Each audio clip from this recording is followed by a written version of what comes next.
Welcome to another episode with your host, Robert E. Hansen, psychic medium, author, and public speaker. I would like to share a story with you today called The Ruby Slippers. This story goes back in the archives of my readings. It's a very beautiful and a very sensitive story. So please relax with me and understand that this story may bring some tears to your eyes, but at its conclusion, I hope you find the joy and peace that these parents have come to know. Like many people, the great classic, the book, the movie, The Wizard of Oz has captured the imagination and the attention of both adults and children alike for generations. The story of the Cowardly Lion and the Tin Man and the Scarecrow and Dorothy, the journey of Toto, the Wicked Witch, all of this is a bedtime story for most children and even for adults.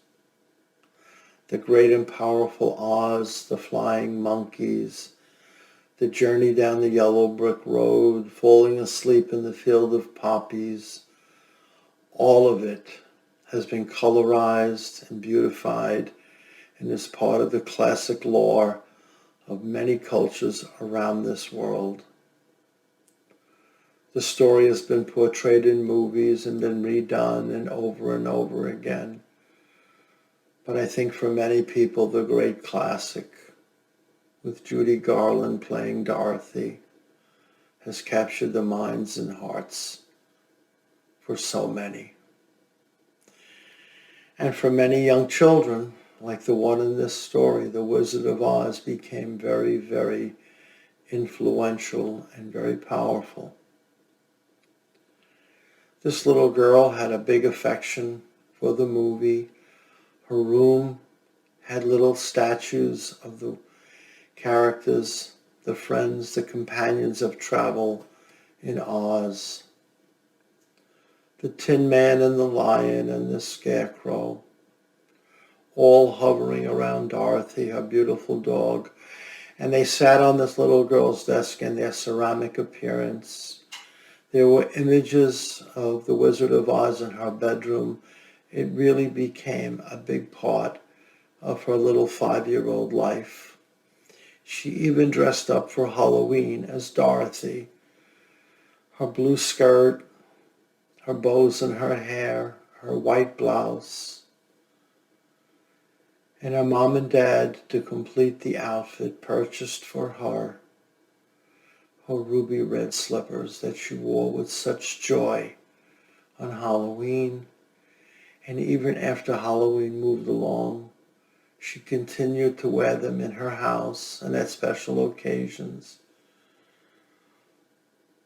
On her bed lie little stuffed animals that reflected the beautiful queen, the princess that came to help Dorothy, the Wicked Witch, no longer in her dreams. Her beautiful light coming to this child. Everything was magic. And then one day, darkness came, and she was diagnosed with a very serious form of leukemia, an illness, a cancer of the blood that took over this child's life. And the parents, being wonderful parents that they are, desperate to help their little girl survive this horrific illness, they went to various hospitals and treatment centers, and they've even taken aircraft and traveled across our country trying to find remedies and cures for their little girl. They went to various hospitals in Boston and Cleveland and here in the New York area. And the outcome was always the same, that the leukemia that she suffered was not reversible, and that her little time was limited and the hourglass was emptying of sand. The despair in her aunt's prayers, the despair her parents felt, the heartbreak that the family felt, became a visual of prayer and hope, praying for mercy, praying for health, praying that her illness lift. Sadly, the universe itself, the heavens, kept calling her child, kept calling their child to come home. And on one snowy evening, all the lights went out, and her child's eyes closed for the final time. Her father sat weeping in the corner, his head bowed, his broken heart crushed, red thorns laying at his feet. And for her mother, she lay in bed with her baby's head on the mother's chest, her arms wrapped around her child, and her little bathrobe had the images of the Wizard of Oz as she finally took her last breath. The funeral came a few days later. People came from all over, everywhere. And the parents had to decide what clothing her child was to wear, what to bury her in. And they made this decision to bury her child in her Dorothy dress, bows in her hair, and on her feet they placed ruby red slippers. And they said to her before she died, and they weren't even sure if she heard them, but she did. They said, "Sweetheart, it's time to go home. It's time to go home. You don't have to stay with us anymore. Mommy and Daddy love you, but God is calling you home. You have to go home to Him. And all you need to do is tap those ruby slippers. Just tap them 3 times, sweetheart. Tap them. And you will go home free of all sorrow and suffering, free of all sickness. Tap these ruby slippers. Tap them, sweetheart." But her little feet didn't move. Her body remained still. But her mom was speaking to her soul.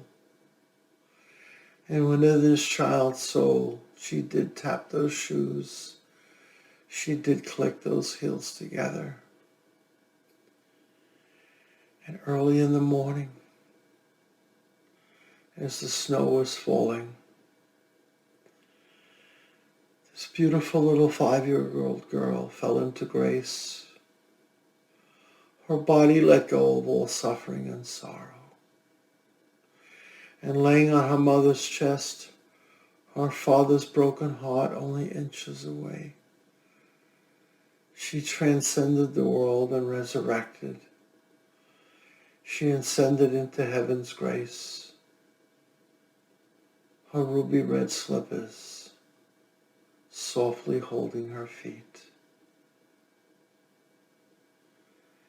And the song, "Somewhere Over the Rainbow," played in the background of her hospital room as the angels of mercy came to carry her away.